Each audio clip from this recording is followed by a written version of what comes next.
రాష్ట్ర సమితి ఒక కీలక నిర్ణయం తీసుకున్నది. పార్టీ అధ్యక్షులు కల్వకుంట్ల చంద్రశేఖరరావు గారి ఆదేశం మేరకు పార్టీ ఎమ్మెల్సీగా ఉన్న కవిత గారు గత కొన్ని రోజులుగా పార్టీ వ్యతిరేకంగా మాట్లాడడం, కాంగ్రెస్ పార్టీ ఉచ్చులో పడడం,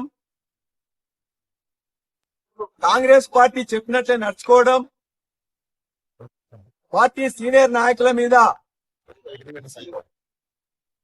అనవసరమైన బాధ్యతారహితమైన ప్రకటనలు చేయడం, పార్టీ యావత్తు నాయకులు కార్యకర్తలు ఆందోళనకు గురి కావడం, 60 లక్షల మంది సభ్యులు కలిగి ఉన్న భారత రాష్ట్ర సమితిలో ప్రతి ఒక్కరికి కూడా వారికి ఎంత హక్కు ఉన్నదో అంతే హక్కు ఉంటుంది.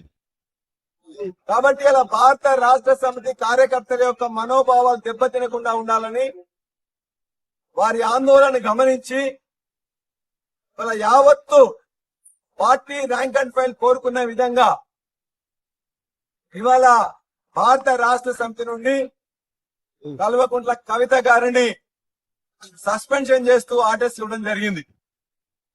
ఇది యావత్తు రాష్ట్ర పార్టీ యంత్రాంగం బాధతో తీసుకున్న నిర్ణయమైన పార్టీకి ఆందోళన కలిగించే విధంగా, పార్టీని కించపరిచే విధంగా తీసుకున్న నిర్ణయాన్ని మొత్తం నాయకులు కార్యకర్తలు చెప్పిన దాన్ని కేసీఆర్ గారు విన్న తర్వాత కేసీఆర్ గారు సస్పెండ్ చేస్తూ నిర్ణయం తీసుకోవడం జరిగింది. ఈ నిర్ణయంతో పార్టీ అనేదే ముఖ్యం. పార్టీ ముందు తన కూతురైనా దగ్గర బంధువులైనా ఎవరైనా కూడా సమానమే అని చెప్పేసి ఈరోజు చెప్పడం జరిగింది. కాంగ్రెస్ పార్టీకి అలవాటు భారతదేశంలో ఇప్పటి వరకు అనేక ప్రాంతీయ పార్టీలలో కుటుంబాలలో చిచ్చు పెట్టింది కాంగ్రెస్ పార్టీ. అది తమిళనాడు ఉదాహరణ తీసుకున్నా, కర్ణాటకలో జేడీఎస్ ఉదాహరణ తీసుకున్నా, లేక ఇతర పార్టీలలో ఎక్కడ తీసుకున్నా కూడా ప్రాంతీయ పార్టీల్లో కుటుంబాలు ఉన్నప్పుడు ఆ కుటుంబాల్లో చిచ్చు పెట్టడం అనేది కాంగ్రెస్ పార్టీకి వెన్నతో పెట్టిన విద్య. ఇవాళ ఇక్కడున్న కాంగ్రెస్ పార్టీ కూడా దురదృష్టవశాత్తు వారి యొక్క దుశ్చర్యలకు కవిత లోను కావడం, భారత రాష్ట్ర సమితి ఒక కీలక నిర్ణయం తీసుకున్నది. పార్టీ అధ్యక్షులు కల్వకుంట్ల అయితే కేసీఆర్ ఆదేశం మేరకే కవితను పార్టీ నుంచి సస్పెండ్ చేశామని అన్నారు BRS MLA Palla Rajeshwar Reddy. Congress party direction లో కవిత నడుస్తున్నారని ఆరోపించారు పల్లా రాజేశ్వరరెడ్డి. బీఆర్ఎస్ పార్టీ శ్రేణుల మనోభావాలు దెబ్బతినొద్దనే నిర్ణయం తీసుకున్నామని అన్నారు. ఇక దీనికి సంబంధించి పూర్తి డీటెయిల్స్ ను మా అసోసియేట్ ఇన్పుట్ ఎడిటర్ నగేష్ అడిగి తెలుసుకుందాం. సో ఎస్ నగేష్, చెప్పండి. మొత్తానికి ఇటు కవితకు సస్పెన్షన్ వేటు పడినట్టుగా మనకు అర్థమవుతోంది. నిన్నటి నుండి ఏదైతే అనుకున్నామో సేమ్ అదే జరిగింది. దీనికి సంబంధించి అసలు ప్రెసెంట్ బీఆర్ఎస్ లో ఎటువంటి డిస్కషన్స్ నడుస్తున్నాయి అనుకోవాలి. ఇప్పటికే ఫ్లెక్సీస్ అన్నింటినీ కూడా తీసేస్తున్నారు, ఫొటోస్ ని కాలుస్తున్న వైనం కూడా మనం చూస్తున్నాం. అసలు ఎలా ఉంది సిచ్యువేషన్?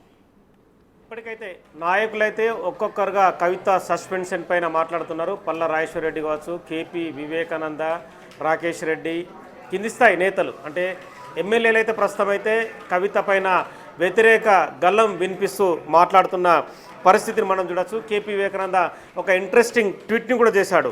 కన్న కూతురు కంటే కష్టకాలంలో పార్టీకి అండగా ఉన్న కార్యకర్తల భవిష్యత్తు కోసమే సస్పెన్షన్ చేశారని చెప్పి అందులో పేర్కొన్నాడు.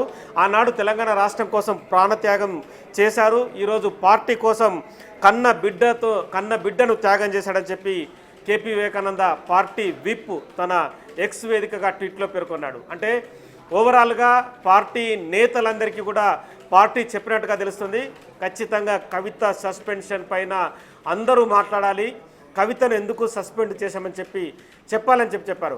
పల్లా రాజేశ్వర రెడ్డి కూడా కొద్దిసేపటి క్రితం మీడియాతో మాట్లాడుతూ కాంగ్రెస్ పార్టీకి అనుకూలంగా కవిత ఉందన్న కామెంట్ను చేశారు. మరి కాంగ్రెస్ పార్టీ కూడా ఖచ్చితంగా ఏం మాట్లాడుతుందో చూడాల్సిన అవసరం కనిపిస్తుంది. అంటే కాంగ్రెస్ పార్టీకి అనుకూలంగా ఉండి కవిత కాంగ్రెస్ పార్టీ కోటరీలోకి వెళ్ళిందా, కాంగ్రెస్ పార్టీలో కవితకేమన్నా జాతీయ స్థాయిలో పదవి ఇవ్వాలనుకొని కవిత బీఆర్ఎస్ నుంచి అటాక్ చేసిందా, బీఆర్ఎస్ పార్టీని అటాక్ చేసిందన్న కోణం కూడా రాజకీయ విశ్లేషకుల్లో కొత్త క్వశ్చన్ అయితే ఖచ్చితంగా రేపుతోంది. ఇవన్నిటి కూడా ఖచ్చితంగా సమాధానం రావాల్సింది.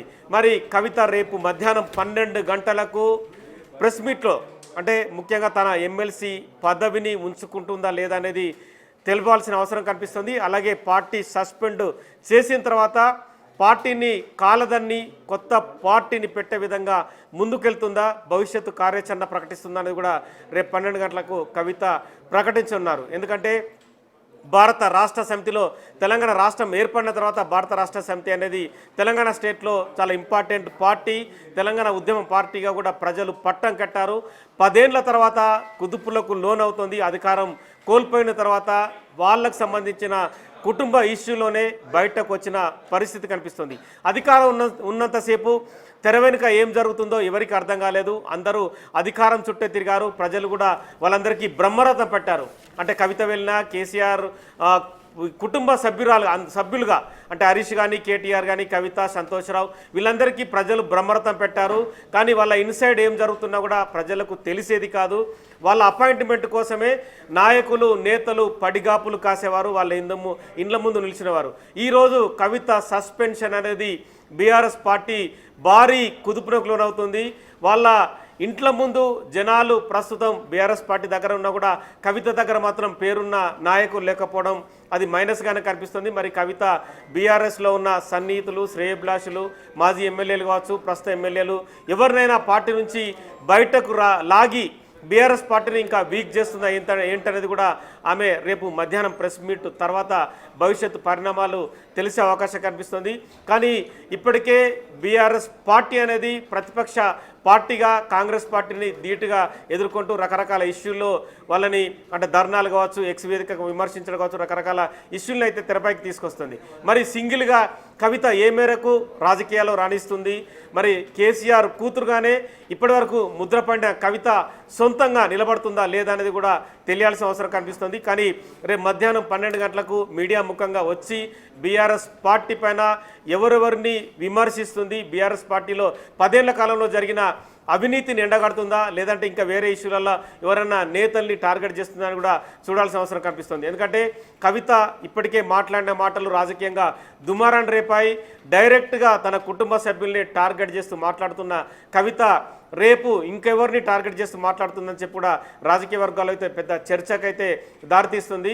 రేపటి 12 గంటల ప్రెస్ మీటు కవిత భవిష్యత్తుని, బీఆర్ఎస్లో సంబంధించిన తన ఎమ్మెల్సీ పదవిని కావచ్చు, ఇంకా మిగతా కొత్త పార్టీని దిశానిర్దేశం చేసే వ్యవహారం కావచ్చు, ఓవరాల్గా ప్రతి ఒక్క మనం చెప్పే ఈ ప్రతి క్వశ్చన్ కూడా రేపు 12 గంటలకు కవిత ఆన్సర్లు చెప్పే అవకాశం కనిపిస్తుంది.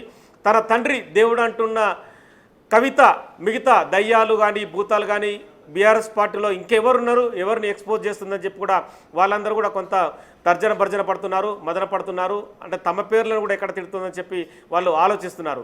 మరి బీఆర్ఎస్ పార్టీ నుంచి కవిత వెంట నడిచే నాయకులు ఎవరనేది కూడా భవిష్యత్తులో ఈ మొత్తం ఈ వ్యవహారాలన్నిటికీ ఆన్సర్ కనిపించే అవకాశం కనిపిస్తుంది. ప్రస్తుతం అయితే ఆరోపణలు ఎదుర్కొన్న హరీష్ రావు అయితే హైదరాబాద్లో లేడు, బయట దేశాల్లో ఉన్నాడు. కాబట్టి హరీష్ రావు ఎక్స్ వేదికగా ఆయన కవిత పైన మాట్లాడతాడా లేదని కూడా చూడాల్సిన అవసరం కనిపిస్తుంది.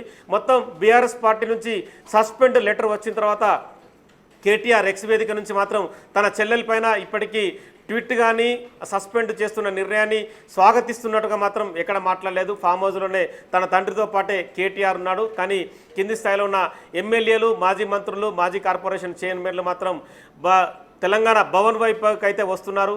మామూలుగా గుసగుసలాడుకుంటున్నారు. అంటే సస్పెన్షన్ తర్వాత రకరకాలుగా అంటే వాళ్లకు వచ్చిన ఆలోచనలతో సస్పెండ్ చేశారు, తదుపరి పరిణామాలేంటి, మొత్తం పార్టీ బదనాం అవుతుంది అంటే రకరకాల ఇష్యూని మాట్లాడుకుంటున్నారు. మొత్తం ఓవరాల్ తెలంగాణ స్టేట్లో కూడా రచ్చబండ్ల దగ్గర కానీ, మిగతా రోడ్లపైన కానీ, బస్సులలో కానీ, ట్రైన్లలో కానీ కవిత సస్పెన్షన్ వ్యవహారమే ప్రస్తుతం చర్చనీయాంశమైంది. పార్టీలలో కూడా కాంగ్రెస్ కానీ, బీజేపీ కానీ, సిపిఐ, సిపిఎం ఓవరాల్ పార్టీలలో కూడా ఇదే చర్చ అయితే కొనసాగుతుంది. మొత్తానికైతే బీఆర్ఎస్ పార్టీ అంతర్మతనానికి లోనైంది.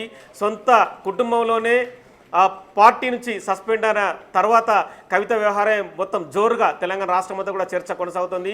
మీడియాలో ఎక్స్ వేదిక కూడా కవిత ఫ్లెక్సీలు చింపడం సంబంధించి కావచ్చు, మిగతా కవితకు సంబంధించిన సస్పెన్షన్ అవసరమే మొత్తం చక్కర్లు కొడుతుంది. మొత్తం ఓవరాల్ వ్యవహారంలో ఈ మొత్తం ఓవరాల్ ఇష్యూస్కి వీటన్నిటి కూడా రేపటి మధ్యాహ్నం 12 గంటలకు కవిత మీడియా ముందుకు వచ్చి చెప్పే సమాధానమే ఖచ్చితంగా రాజకీయ వర్గంలో మరో పెను దుమారం కావచ్చు, మరొక బాంబును కూడా పేల్చే అవకాశం ఉందని చెప్పి తెలుస్తుంది.